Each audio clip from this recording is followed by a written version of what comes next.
Yep. So, Mike, this is Built by Liquidation, our podcast for resellers that we're trying to teach a little bit about liquidation too. And then my kind of niche, or my kind of like thought with liquidation, I view liquidation, especially lately, as more of a tool than a long-term business. So my goal with people is, let's make money with liquidation because we can, but let's pull that money out, we put it in something else. And for us, that thing is real estate. But it's super helpful to get people like you on, that have been around a long time, and you do a lot of the traditional liquidation stuff. You deal with a lot of the traditional liquidation retailers.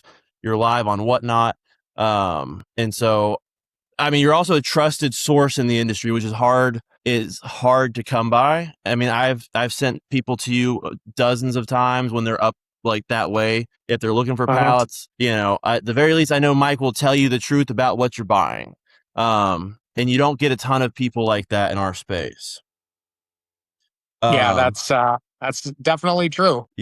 So you asked a very valid question before we started, and that was, are you struggling like everybody else or most people right now in this industry? And that is my conversation the last probably 2 months is, people call me and the conversation ends up being, man, it sucks. It's slow. What's going on? And thankfully, our business, we've pivoted a couple times since we've been in the industry, and what we do now is more closeout. We work more directly with like one-off brands going out of business. So thankfully, sales, money, like financially, I could complain, right? We can always make more money. I'm not hurting, which is a blessing, but our struggles come from staffing, right? From staffing issues. Our clients are selling they're direct to consumer. So we're struggling. It's slow, right? Like, we're feeling it. It's definitely been one of the slowest summers, post COVID. Right. It could be better. It could also be way worse. So I will not complain about that on camera. I'll complain later. So, but give me a little bit about you guys. I mean, I know we've talked, over the years we've had conversations, but I don't think I've ever seen, Right. I don't think I've seen you on camera, but besides, dressed up like an Easter bunny on Whatnot. I actually, years ago when you first started, I actually flew down and met you. Oh, When you were wow. in your first warehouse Okay. a long, long time ago. Yep. And that was like right when you first opened up. I'm like, my wife was traveling down to Atlanta, and I'm like, I'm Yeah. going to go meet Zach. I'm like, he's a newer guy in this. I'm like, he's not going to know who I am, so I don't really care. I just want to go talk to him and tour his warehouse. And For sure. so, yeah, so I actually have met you years and years ago, though. So, That's funny. but yeah, we've been in business about 20 years. Just like you, it's definitely been a business that if you're not going to pivot, you're going to fail. Yep. And, I remember early on when I was just selling, say, Target pallets and Target truckloads, I remember telling all these people that had built their business around Target that you guys need to make sure you have a backup plan. I'm like, you can't put all your eggs in that Target basket. I'm like, because it's going to change. I'm like, liquidation's going to change. You're going to have new management that's going to come in. The new manager's job is going to be to basically maximize their recovery, minimize their losses. And we've seen that, especially I'll say with Target, substantially in the last 3 years. They went from pillaging out all their good stuff to essentially now they're going to the manifested stuff. But I would say our big struggle right now is, I think it's more with my personality. I'm running into an issue where I almost feel guilty because I cannot supply pallet sellers and we'll say pallet people with merchandise just because of the way the economy is. People have gotten more fussy. So what happens is, and you can attest to this as somebody, I don't know if you still sell pallets, but people come in to buy a pallet and they only want the primo shit and they want the best price possible. So what happens is in any type of load, you're going to get 5 or 6 primo pallets and, maybe 10 mid-grade pallets and maybe 10 or 11 just trash pallets. And obviously you get stuck with those. So we've had to really pull back the reins a little bit on what we sell to the general public and go more end to user. So we are selling a bunch on Whatnot. We're actually one of the few people that still sell pallets on Whatnot, and we're the crazy ones that do free shipping. and dollar starts. And it works for us, but I don't think there's many people that it would work for. Just the way, how we do business. But we also sell a bunch of stuff locally, which is insane. We are in a town of maybe 600 people. The closest city is about 15 minutes away, with any sort of population. Yeah.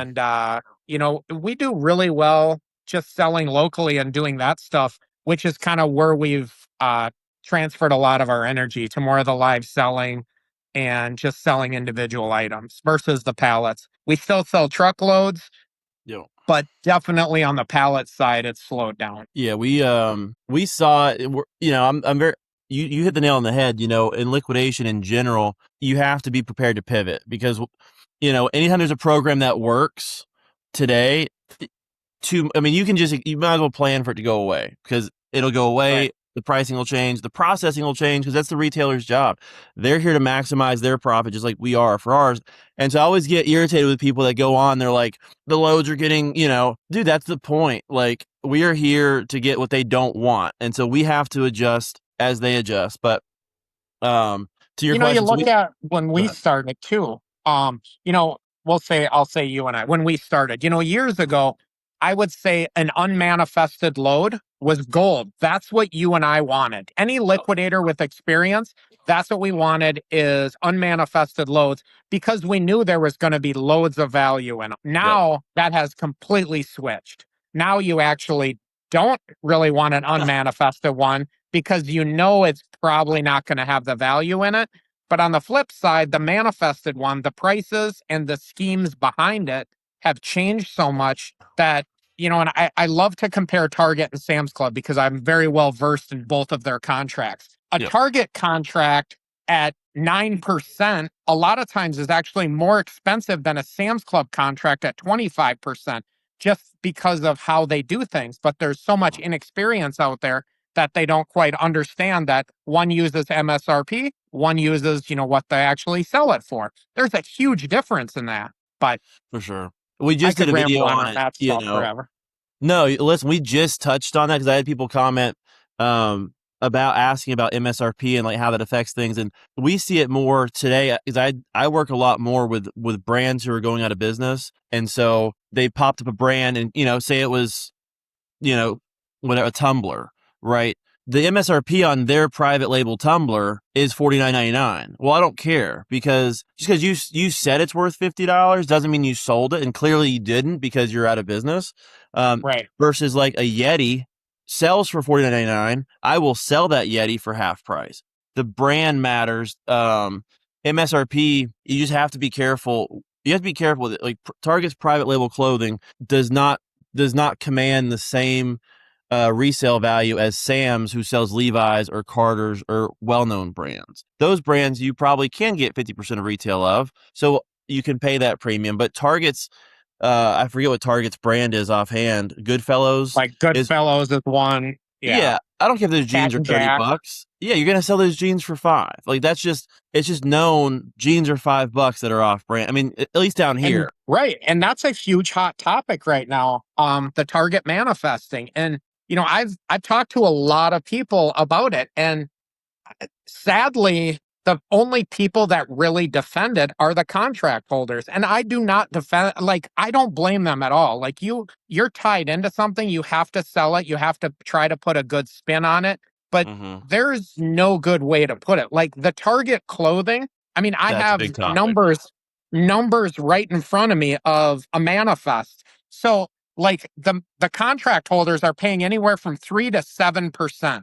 They're going to try to, and that's the price delivered to them. With the Target contract, I don't know if a lot of people know, but when you bid on the Target contract, that's your delivered cost. So, and they have essentially the two things in their liquidation and their store salvage that are the highest volume are clothing and what's called, it's basically a like fun 101, which is like phone cases and dumb shit like that. Yeah. But keep in mind, like I said earlier, they already pillaged all their good stuff out. Yes, you might get some Legos in there, some toys, But like all the appliances that are new in the box, that is all gone now. That's getting sold differently through B stock. So that's a huge difference in the manifested load where you take Amazon, who sells theirs at 7%, say Yeah. Target's at 7, but people are going to try to get 9 to 15 for it. All the high dollar items are gone that you can make up a lot of your retail value, a lot of your price on. Got it. And then what they do is they're using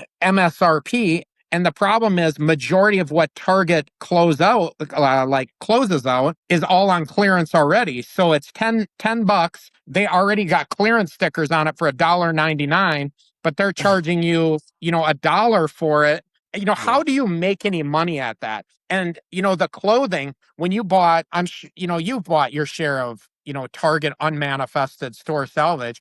You get that stuff and you can be at sub 50 cents, sometimes sub 25 cents a unit for clothing. That is Yeah. an absolute gold mine for live selling. Yeah. On all I've said, I've commented on some groups and, I get torn apart a little bit about this, but, all I'm saying is this is going to change the dynamic of live selling. The people who are relying on that. I still think there's a place for Target, but as someone who sells Target and Sam's Club, when you start looking at the manifested numbers of Target clothing, the Yeah. cheapest I've legitimately seen a contract holder pay for it is about $1.46 a unit.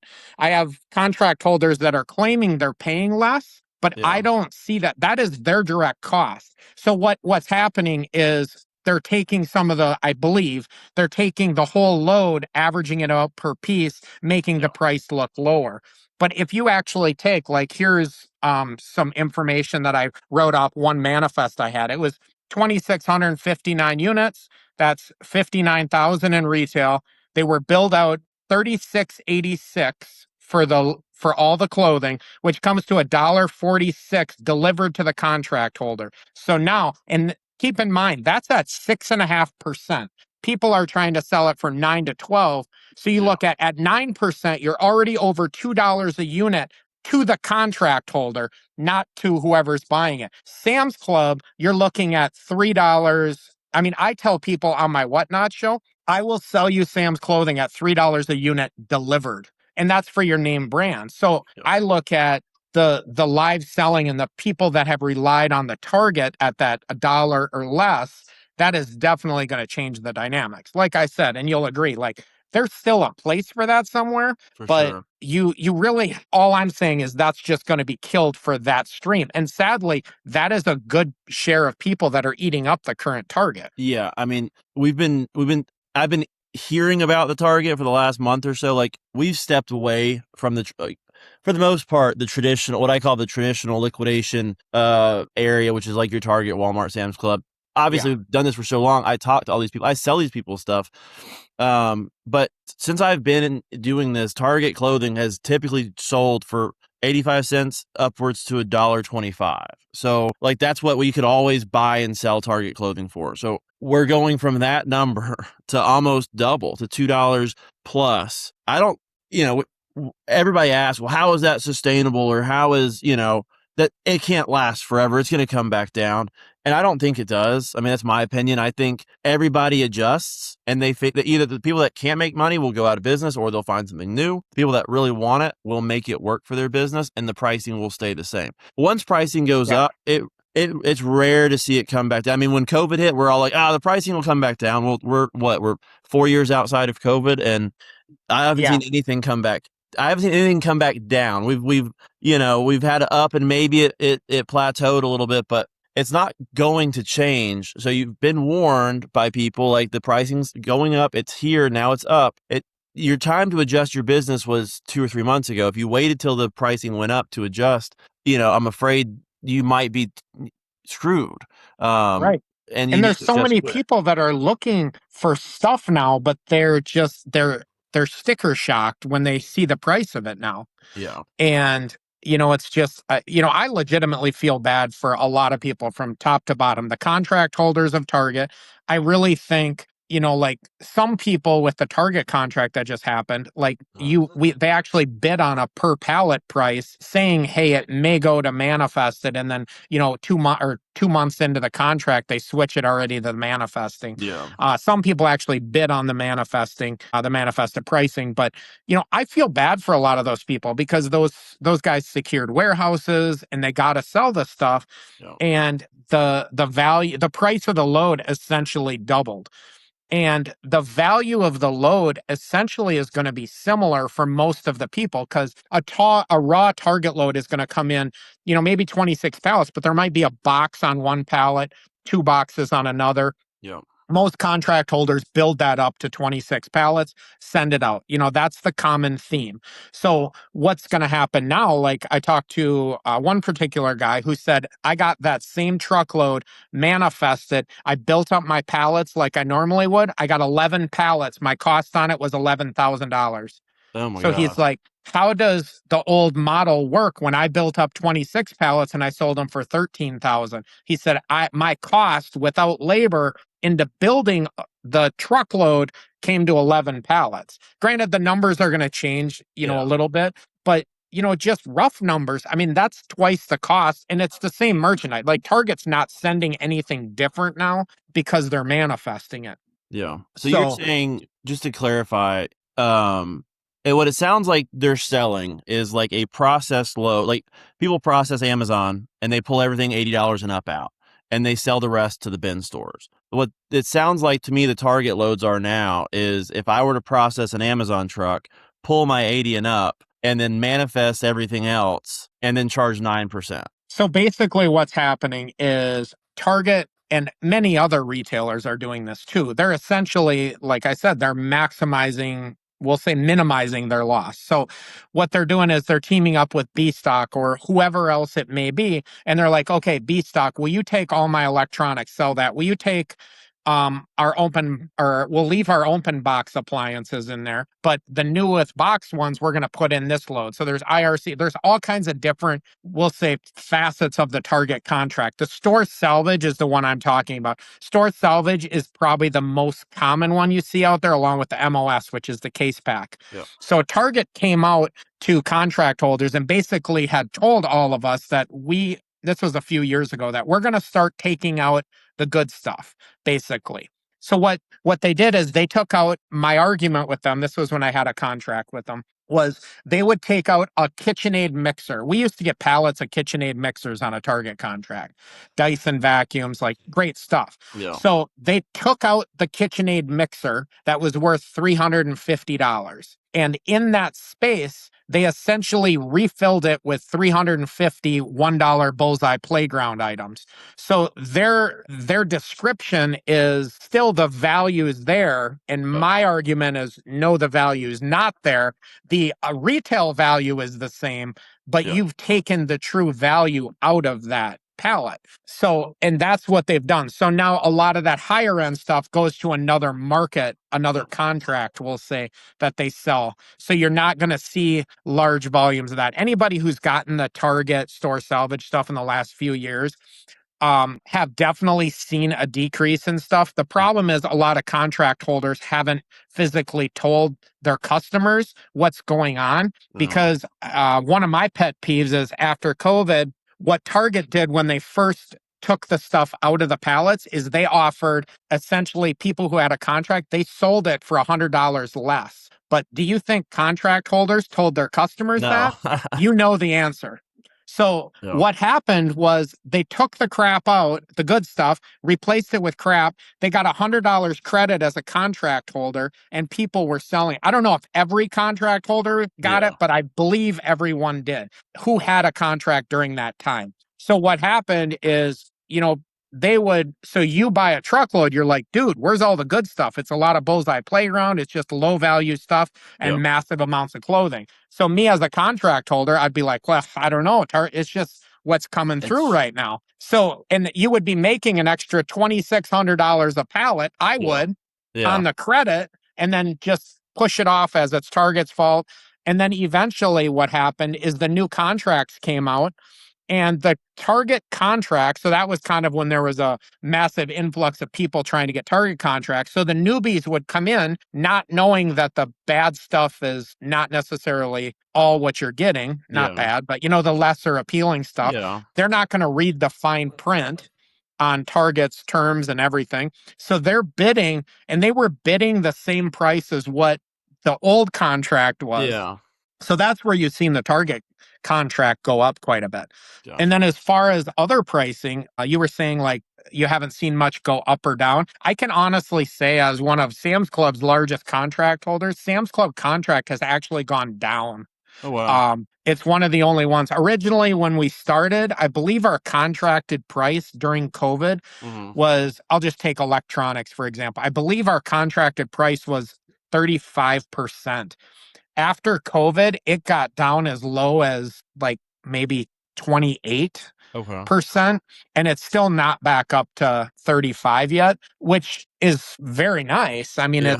it's a perk, but Sam's Club liquidation is like none other. I mean, like you get TVs and the TVs aren't broken. I mean, Yeah. well, they shouldn't be. So that's where that's just a whole different liquidation program. But Amazon, everything else, it's changed so much. Obviously, with Amazon, they made a push towards getting everything to the end users. That's why there's just not a lot of Amazon out there. And if there is, the price is so high, you almost have to buy it processed. Yeah. Otherwise, it's really hard to make it work for your bin store or however else. And that's why Yeah. the donation and the other stuff is such a big perk and a big item out there. Well, it's a big perk, but so I get, because it's funny because I get every week I got a donation load. Awesome, because when I hear donation load, for those people watching, like, I'm not getting it for free. Mike's not getting it for free. Like, someone, are they supposed to be selling Someone's it? getting it for free. It's a gray area. But listen, I'm always going to take a good deal. But when I hear donation, that means someone got it for free, or very cheap. They paid an admin fee, and Yeah. then I should be. If you're going to sell it to me, I should be benefiting, I think, a little bit. But no, the donation pricing is the same as liquidation pricing at this point. Which, I mean, good for somebody. Years back, I was dealing with someone who was direct on. They were the guy with the donation, right? And I know they were ripping $8,000 a load, and they were selling me 10 loads a week. And I'm sitting there going, man, like, you start debating, how do I do that? I'm like, it's that gray area of like, I don't really want to be the guy that gets busted for selling the donation stuff. It's just, there's a lot of ways to make money. I don't know if I want to be that guy. But now, I mean, I don't care if it's donation.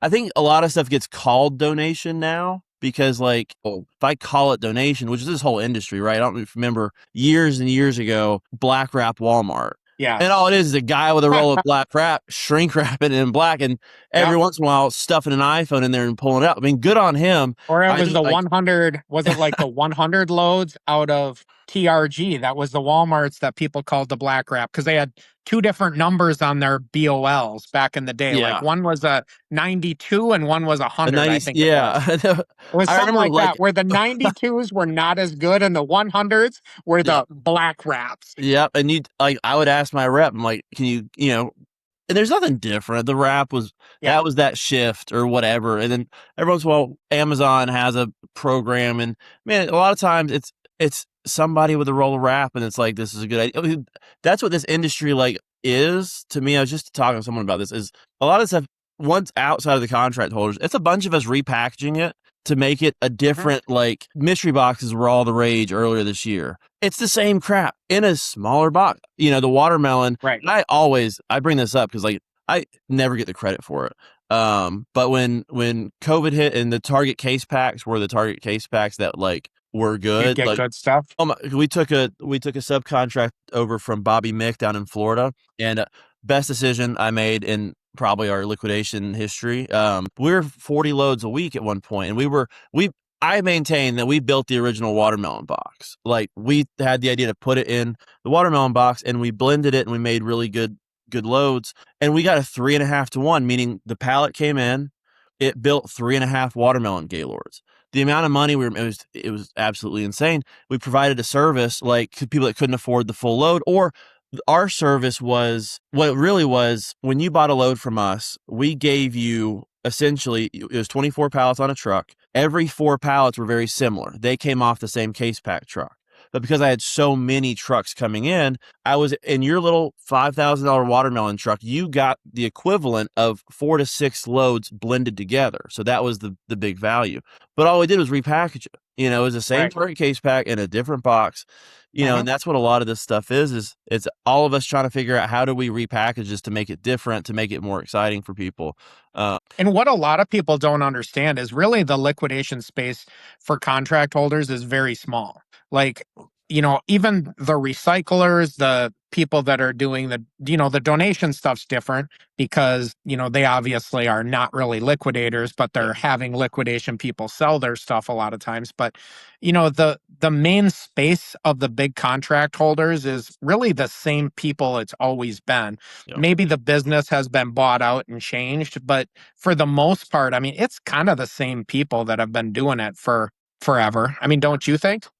I feel like it because I feel like, well, because they can, right? Because in the beginning, and this, I feel like I got in 10 years too late, right? Like, back when there was real money, we got started when Kmart was a thing. So we were paying Yep. $50 for a Kmart pallet. We were selling it for 350. Like the margins were like they were there. And so like all these guys that have the contracts, if they were smart, I mean, they stacked up a shitload of cash. They can still afford, they can afford to hold the note on all this product because people don't understand, you know, everybody wants to be a contract holder until you are one. And I think a lot of people Right. like they take the plunge and they try to do, and we see a lot of people, that's when they fail is they try to get, they got to be the best. They got to be the biggest. They got to be number Uh-huh. one. And you start shelling out that money. I mean, when we took our closest, right, was when we took over for Bobby and we took over 40 loads of Target a week. And it was all I could do every week to sell enough to pay for the product, to pay for the staff, to pay for the overhead. I was not I did not feel that money until it ran out. And it worked out so beautifully for us, but like it was over. And then when it was over, I had 200 trucks on the floor. I was And so they were close all to paid for. all paid for. I was so close to crying mercy.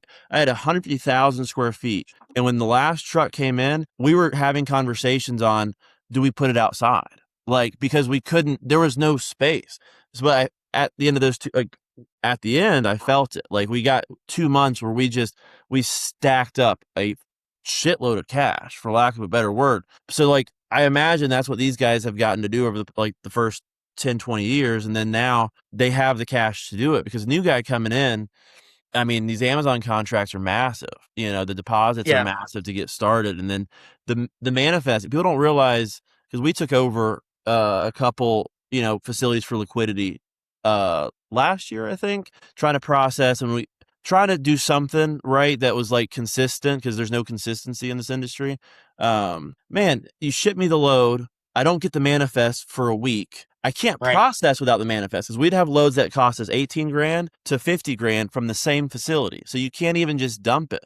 You can't hand sort because I I've been doing this for a long time. And I know you have too. And I know it's a lot of fun when like you pull something out of a pallet. How much do you think this is worth? And I could be on the Price is Right. Like I would be banger. But even when I process a load by sight and not by scan, I miss 60% of the pulls, right? So you have to have that manifest to be able to process. And when it comes in a week after you get it, and I got 10 loads a week coming, I mean, it's $250,000 sitting on the floor before you know it. So, Uh-huh. we watched a couple big companies go down recently that I think just got over leveraged. They couldn't, you're taking losses, you're extending credit, you're extending terms because you need your space, you need the capital. I mean, it's a very difficult thing to manage these contract holders. So the guys that do it, I mean, good on them because it's I not was I easy. was thinking the other day, I saw something about Paul Pierce, the big basketball player, and how he made millions and then he was broke. And I think kind of like I wonder how many people in liquidation had came into this industry when it was hot and heavy. There's so many people that got into it during COVID.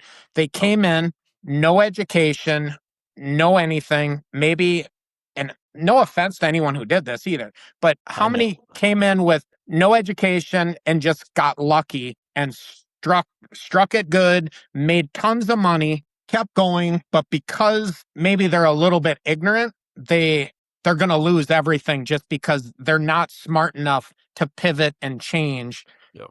and they're going to lose it all, like kind of like Paul Pierce. I just think because when we made money, good money, it was like printing money. Like, and anybody who was in this business, we made a lot of money at certain times. We also can lose a lot of money really quickly. And I wonder how many people that aren't smart enough along the way or didn't plan for this business to be around forever. Yeah. I wonder how many of those people are the ones we've seen fold and the ones that we've seen that are gonna fail in the future, because like we're seeing record numbers of people go out of business. I mean, I know personally a few people that were just like I explained, that they made tons of money, they refused to adapt, change, or they just were ignorant because they just got lucky and they were, just some hood rats or Yeah. whatever, that just they ended up making shit tons of money and then they got nothing now, or they're on the path of making nothing. Yeah.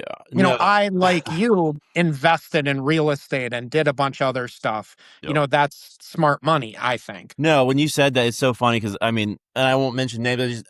There's someone that comes to mind that they hit it.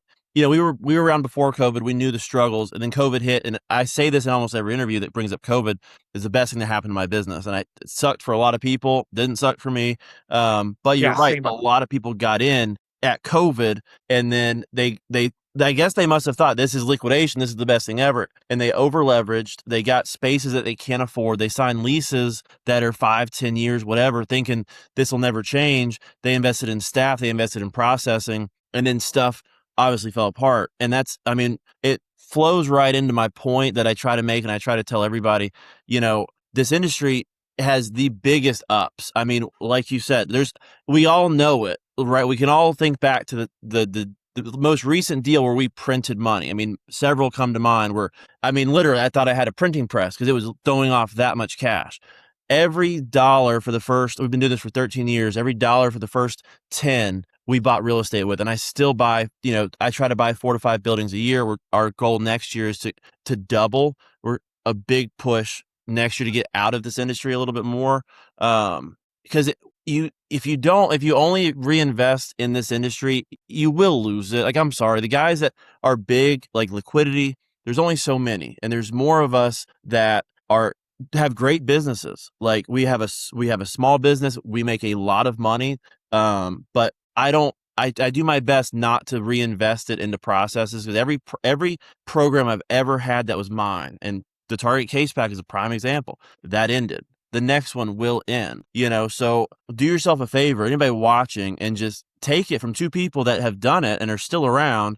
And if my liquidation if I folded today and closed up, I would be a very comfortable person off of my investments from liquidation. I couldn't have done it without liquidation. I mean, Right. liquidation has funded every good part of my life, and I'll always be grateful for it. It sucks today. Like I hate it right this second. Like it's a struggle, but it has funded everything. And I'm just grateful that I've pulled everything out that I could and put it somewhere else. Because I'm watching one happen now that, I saw it coming. It was a train wreck. You could see it from a mile away, and it's still sad to see. Like, do I like the Well, because people? I it's your don't. friends. A lot of these people you've gotten to know, and you're like, Mhm.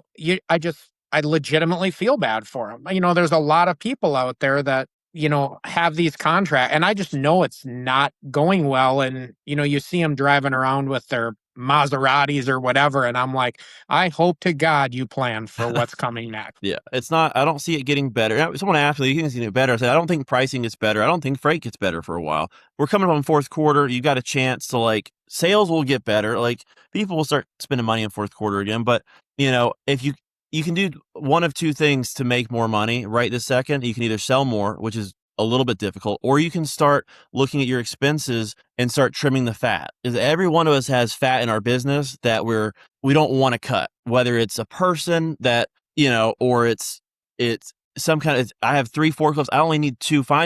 There's ways to trim the fat. Do you need a bigger building? You don't need, here's the thing about a building. And it's so funny because, my dad told me this about one of his customers when I was just starting.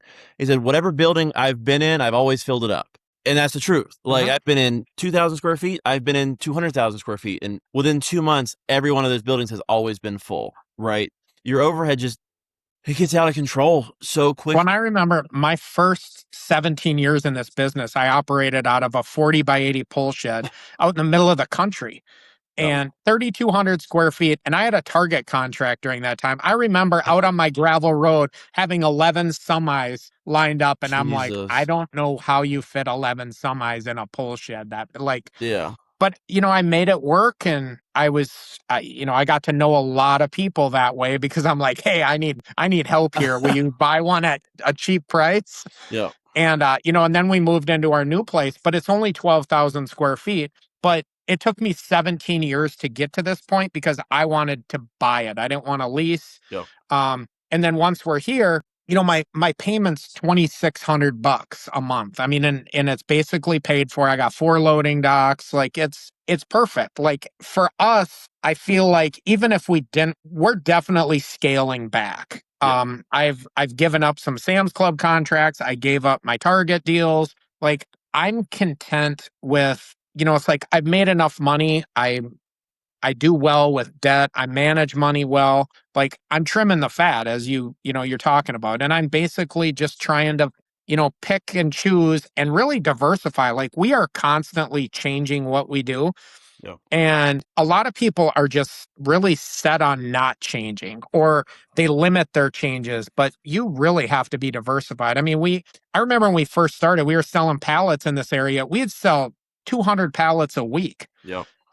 Last week we probably sold 4. I mean, if that's not how you diversify, I Yeah. mean, and I actually get more merchandise now, but we're consuming a lot ourselves and just selling more online. And, I really think the live selling in our lazy society, that's definitely a way that things are going. Yeah. I've seen that you can buy stuff on, what is it, like the Uber Eats, the Uber stuff, or I forgot what it's called, but basically you can sell diapers and then somebody shows up at your house and buys, picks it up and delivers it to you. Like Yeah. that's the society we live in. So, that's a good pivot right now is get into the live selling, whether it's Whatnot, TikTok, Poshmark, whatever it is, Yep. Vinted, there's so many of them that are hot right now. But the biggest thing is people are overpaying to sell on those platforms. And that's where it's a big issue.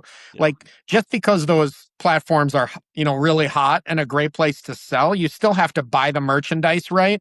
And sadly, there's a lot of people that are trying to sell and they have a great sales pitch to tell you to buy it at that price, but that's just not accurate. I mean, I talk about it all the time on our pallet shows. I'm like, here's the deal. I'm selling a Target clothing pallet. Do not pay over $1.25 a unit delivered for it.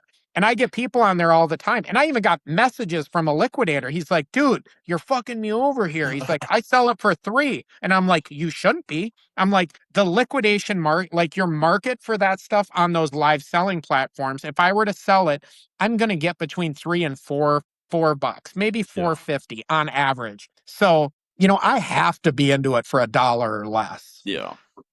So it's really in the buy when you're diversifying to change, still know what you're buying and, go to trusted sources. So many people they see anything online. They're like, oh, here, I'll send money. I mean, I'm sure you've been a victim of scams just like us. I mean, every day I get calls. Can I get that pallet of Stanley? Yeah. No. No, it's not going to happen. And, staying with the live selling for a second, because we ran it for about 4 months, and I don't like to do anything small. I think that's part of my problem is if Yeah, I but watched you when you were doing it. it needs to be big, right? And we went from 0 to 100 real quick. I think we ran 350K in 4 months, and it looked like a good thing. And it was, to be fair, it was a good thing if I was anybody else, right? If I was sourcing the product and that was my business, it was not a bad business. My problem was, when I buy something, I buy 20,000, and that's my business today. Is I buy 20,000 of these mugs and I sell this for $3, and I usually sell them 10,000 at a time. On Whatnot, I might get $6. But I sell them one at a time. And then I got to pay somebody to package it. They got to pay somebody to sell it. I got to pay for the material. So after fees, shipping, everything, I probably got $5 for this. Well, it's more than 3, but I only sold 10 per show. Yeah. So for me, it just didn't make sense. It was more of a headache than it was worth. Because again, when I sell 20,000 of these and I make $1, Zach's really happy. And Right. to make the extra dollar on 100, it doesn't really move the needle at all. So for us, it was more of like, oh my God, it was 6 employees working 40 hours a week. Like it was a production. And the guys that do it well, and you guys, I've watched your shows, like you've made it, you're a personality, right? And it's a lot of fun to watch. I looked at it as how many of these freaking things can I run through a show? I want to be at, 10 per sec or 10 per minute. Like Yeah, and it's that's not where it's fun. really hard to do that on Whatnot. It's hard to do it But and have a personality and like because right. the guys who were buying them were resellers, right? And the point Mhm. of Whatnot for me was I want enough extra margin to get to the consumer where okay, instead of getting $6, I got 12. That's okay. Now we're talking a way bigger number for this. That was the point. But all of our customers on there because of who we were or who we are, we attracted resellers. So now I ended up just selling I ended up selling to resell, which is great. I love resellers. Like that's who we want to sell to, but I want to sell you 10,000 at a time. I don't want to sell you one at a time for the same price. So we just never made it Mhm. past the resellers and into the consumers. And that's, ultimately why we just, we do something different where you got to Right. factor in your time. And I don't think a lot of people do that where yes, we were profitable, we were making money, but what if we turned on the faucet a little bit more on our wholesale side? We make more money there. And you got to weigh it. You want to diversify, but you don't want to like, I don't know how to explain to people. You don't want to waste your time on something making $5 an hour where you can get a job making $30 an hour. I mean, if you want to look at it by the hour, you got to value your time and your mental state also, because that Whatnot is Right. something. Like Yeah. when you're shipping a It's thousand items a week, it's yeah. something. And we probably ship I bet you we ship 3 to 800 a day. That's I mean, insane. we do really well with it though. But I Yeah. feel like we've kind of mastered how we do it. Like we sell mainly Sam's Club on there, but I get a lot of the case packs of Walgreens, which is like you're talking where, but I don't get 30,000. I'm very particular about how I buy. Yep. Because of how I sell. So it's no different. Like you take the cups, for example, I could have bought a truckload of the like Zulu cups is what I just bought, Mm-hmm. but I didn't want a truckload because I knew how I sell wouldn't quite work. But I took, 6 pallets of different colors and I'm like, I'll sit on those and I'll make, good money. I think I got $1 delivered into them or a dollar Yeah. 30. And like we're selling them on our Whatnot show for $9 to $13 a piece. And every show will sell some. Otherwise, I sell them by the case at three Mm-hmm. bucks a piece, I think, Yeah. just for some local walk-in people. It's like little stuff like that works. Yeah. But I can see, it's like how you're set up, Whatnot probably didn't work. You would have to change your model. Like what we did is we kind of, it's one of the evolutions that, we decided to make is, Whatnot's working well for us. Let's kind of turn a little more energy towards it. We're going to open up our faucet because our business is kind of already tailored towards that. And then like I said, it works, but we also process and we got some software that lists stuff on our local page that, we sell probably $30,000 to $40,000 locally, just like per unit, Mm-hmm. a week or actually it's 4 days. We sell that every four Okay. days when we're open. And, that seems to work for us. But the good thing is all that is possible. Those aren't great numbers, but it's Yeah. all possible because the previous 20 years, I didn't make stupid financial decisions. Yeah. Now, when I make 20,000, profit might be 5,000 just on that asset after paying bills plus a bunch, plus I sell truckloads. So it's like, and the Whatnot. Like we do probably 100 to 200,000, probably 100,000 a week easily on Whatnot. Oh, wow. Um, and we do well with it, but like our whole business, I won't say our whole business, but like majority of our Whatnot is tailored off our Sam's Club contract, Yeah. which a lot of people it doesn't work for, but for us it does. Yeah. Just because of, how we do it. And it's no different. Like you're a smart guy. There's a lot of people that, like you're very good at, certain things in your business. I feel like between me and my wife, we really play off each other very well, our strengths and weaknesses. And, we've made a very powerful business based on that. But, sadly, there's a lot of people out there that don't have the wherewithal to do that. Yeah. And, but there's also people that are smarter than you and I out there that are Oh, kicking ass and 100%. making tons. And good for them. I'm Yeah. just glad I'm able to make money and things are working out. I'm very humbled that like, I came from nothing and now to be able to buy what I want or do what I want. That's a great feeling. And I'm sure you're the same way. Like I don't ever want to come across as arrogant or anything. Like I can honestly say everything I got, I Yeah. worked my ass for. People don't understand the hours it takes in liquidation. And I'm sure you can attest to it. I mean, we're working morning till night, especially when we were younger and we were making good money. I mean, like I didn't want to stop working. No, I agree. I think people see it now. They see what's built, and that goes for every. Like you see the result, and I'm not done, right? Like it's a hard thing. I was just talking to somebody that I mean, I have two people that I've talked to recently. I've got a friend of mine, and he said, "Screw it." He bought some property in Alaska. I forget what he says his income is now, but he bought enough real estate to be really comfortable, and he moved to Thailand where it's cheaper to live, but good for him. Like he's done. Yeah. I get a picture of him on the beach in the pool every day. I see him on Facebook, and I'm like, "Are you making as much money as I want to make?" No, but guess what? You did it. Like, who wouldn't want to sit on do that all day? Like Yeah. that's the dream if you can let yourself do it. I just sold somebody a bunch of towels, and he sold a piece of property. He's set. He doesn't have to work. He does it when he sees a good deal, but otherwise he's retired. He doesn't have any overhead. And I'm always a little bit jealous of people like that they've made it enough to where they're content. And I mean, like, how much money can you spend is the question. Like, I don't know Yeah. Like when how much is enough? I mean, yeah. And like, I don't know if you're the same, but like when I started, I picked a number, right? I said, if I can get to this much money a year from the real estate, that was my goal from day one was I want to retire from the real estate because I get a check every month in the mail from people and that's like the best thing ever. And I've hit that number. Like I hit that number 2 years ago and the number moved, right? The number got bigger and yeah.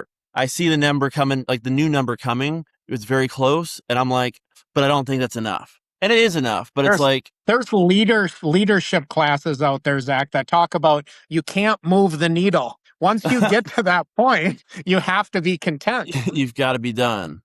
Stop moving the damn needle.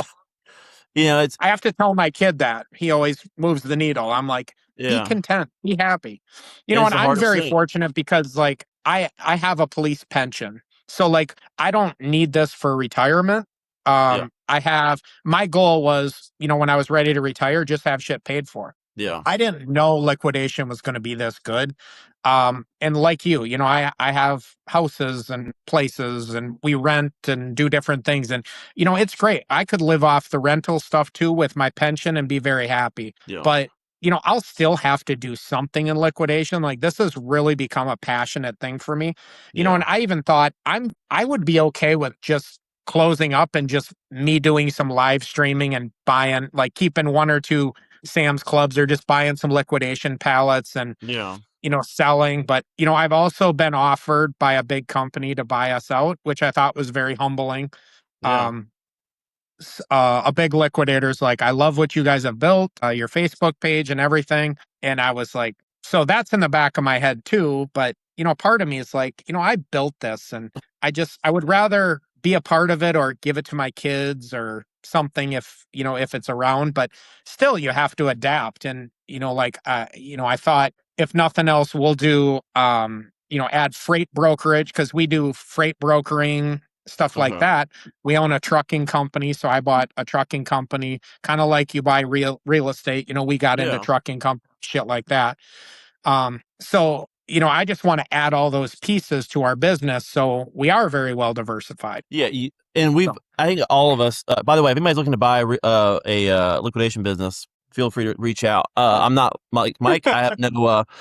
I don't think my kids will ever want it. We went down that road years back, and it fell apart. So I'm always down. Like, listen, I'll walk away tomorrow for the right check. I don't even know where I was going with that, but the freight brokerage, I think everybody in liquidation's kind of like debated doing it. We've, debated that as well. Cause it's like, if I could save $200 a load, on my Yeah. own stuff, it would be, it'd be super beneficial. But no, diversification outside of this industry, I think is key. And the freight is like, it's right. It's low hanging fruit because we're using freight. Like you can build that freight business from your own stuff and then build it up from there. So, I think the biggest takeaway for everybody from this should be that part of the conversation, and that's just diversify out of liquidation a little bit because you can make a crap load of money. I mean, like, neither me or Mike doesn't sound like I'm not a very like, I don't like to brag. I don't like to really I don't talk about like exact numbers because I don't,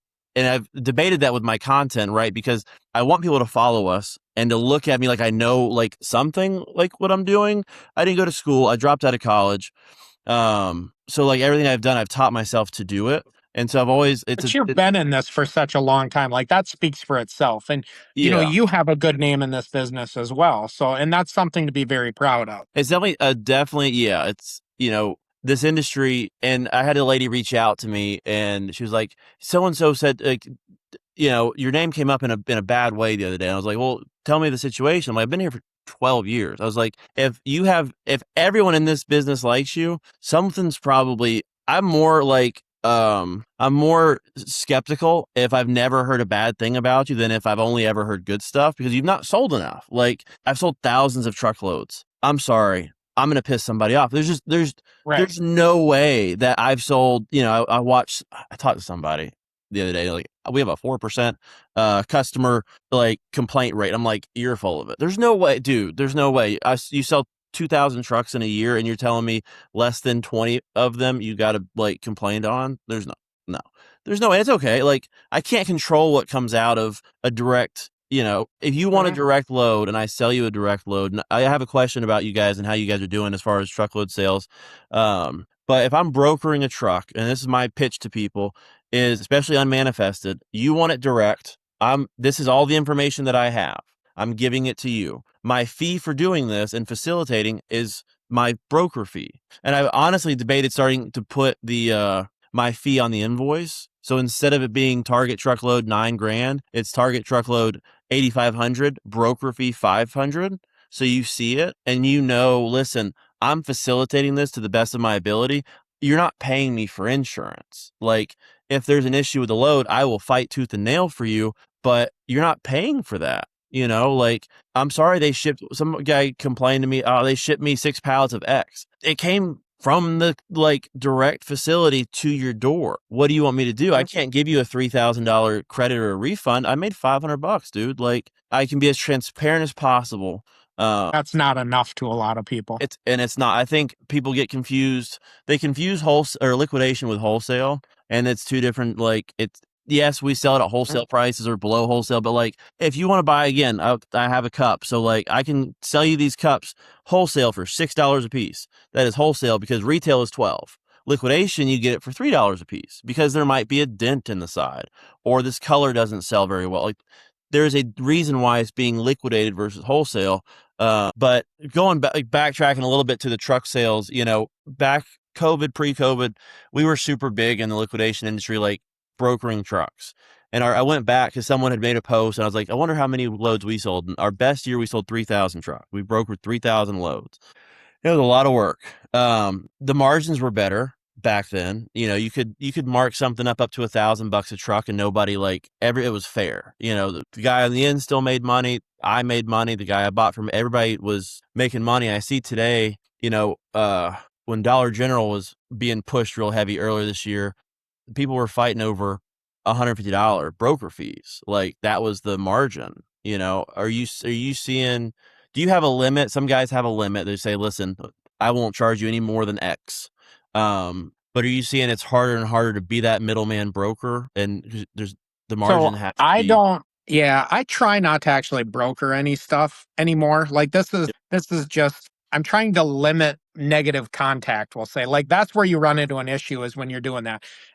However, I will say a lot of people do because I've been doing this for a long time and they know that, hey, you can get Dollar General for cheaper than I can. Will you just get me one? I'll be like, yeah, just give me a couple $100. yeah, So I did that like the last round of Dollar General. Like I think I ended up getting 10 loads for people just to get it. But I'm like, I don't want any of it. And I'm yeah, like, and they know it, they came from Inmar, and it's no different like CVS. I used to get a great deal on CVS from Inmar. Everybody knew it. So they yeah, would call me and be like, hey, can you just get me a load and I'll give you $500 or whatever. I'm like, yeah. I've never charged more than 500 on a brokered load when I was brokering though. yeah. And sometimes like I have Amish customers of mine that are very loyal that I'll just charge them $150 flat price. But Yeah. ironically, 20 years ago when I started, they're the ones who gave me a list of everywhere to buy discounted foods. So I'm like, I have a little bit of loyalty towards For them, sure. and I can like they'll buy anything from me now. They're like, "We Yeah. trust you," so whatever. And so that's really nice. And to me the relationship's worth more than the money. Oh And yeah. $150 is I don't care. Like I said, I'm to a point like I don't necessarily know if I do this for the money anymore, as stupid as it sounds. I really like I take a lot of pride in helping others gain wealth Yeah. and build their portfolio. We're very fortunate. And I think as arrogant, I don't want to sound arrogant, but I feel like I'm to the point where enough is enough. Like I've made the amount of money that I'm comfortable with. Yes, you can Yeah. always make more, but like I don't want to cross that line between being content and getting greedy. For sure. And so I'm okay with like how we do it. My whole business philosophy is you just make a little bit of money off a shit ton of people. Yep. And my little bit of money is small. Like sometimes our pallet markup is $15. Yeah. So, but when I was selling a lot, I didn't really care. I didn't have much for bills. Exactly. So, yeah. I mean, the biggest thing is, honesty and integrity in this business is so hard to find. There's so many bullshitters out there that'll tell you whatever to buy shit. And Yep. sadly, we see it more and more now because there's a lot of people sitting on stuff and a lot of desperation. So, as your viewers watch this, just, be careful in everything you do out there. Yep. So, No, the higher the pricing gets, the higher the overhead cost gets, the more you're going to see the scammers out there. And to your point, saying you doing this more now to help other people, I'm here to make a lot of money. I'll be honest with everybody. Like I'm not done, and I don't know. That is I'm a older than you, personal. Zach. You're all yeah. I'm 30. You know, you look like you're 35. So not that Uh, not that Almost far. 50. I'm not done. I don't know. That's a mental thing for me that I have to, because it makes me unhappy a lot of times. Like, I don't see the finish line. But the reason for our content, and I make zero right now with the content. I don't know if we'll ever make money off the content, but this is like, for me, it's my way of like, I do want to help people. When we first started selling pallets, we had, I forget, our purpose was we want to help other people quit their 9 to 5. And that was like our reason and our like purpose of like the pallet sales. And for the Mhm. past, like, I don't know, I stopped selling pallets about 4 years ago. I kind of feel like I've lost that purpose of like helping other people, and it's just been really, like I said, we've made money. I can't complain, but like I want to help people because this industry is not difficult if you can find the right supplier. It's really simple. The barrier of entry is very low. You're talking to somebody that I didn't finish college. I figured it out, and it's really easy, but there's a lot of hurdles to jump over, and there's a lot of ways to lose money. And our goal is to help people get there a little bit faster and try to avoid paying some of the stupid tax that I paid. And if I can save somebody some money, then it's well worth it. But yeah, I think that is our reason for the content is I want to help people succeed and build wealth, especially outside of liquidation. I mean, it's a great place to stack up some cash, but my biggest is like get it out. Go do something else with it because liquidation will always be here. There's always going to be a deal. Like always, people going out of business or product to be getting rid of. There's always going to be here, to come back to, but just use it carefully. And it'll pay for itself. For sure. Yep, absolutely. So I think you had a hard cutoff. If I recall, you gave me 11 o'clock your time and you had somewhere to be. And my pitch to people is like, I try to take an hour of people's time because That's all most right. people We got can't. started late. Yeah, well, most people can't watch for an hour anyway. So like, I see some podcasts that go on for 2-3 hours, and I'm like, I can't. I have a tough time watching a No, I TikTok have for 60 ADHD. We seconds. can't Yeah, watch that. it's not gonna happen. So we'll clip it up and we'll post it and we'll tag you in it, and I'll probably ask you to do it again in a few months because there's a million things we didn't get to talk about that I know Right. we probably could have. And uh, So, well, yeah. well, I appreciate you coming on, Yeah, spending an hour no talking problem. to us. We'll do it again. And Mike Lavigne, Med City Auctions. And what is your tag on Whatnot? Because we'll plug that for you. At Med City Liquid. Perfect. Easy to remember. Thanks, Mike. We'll talk to you again.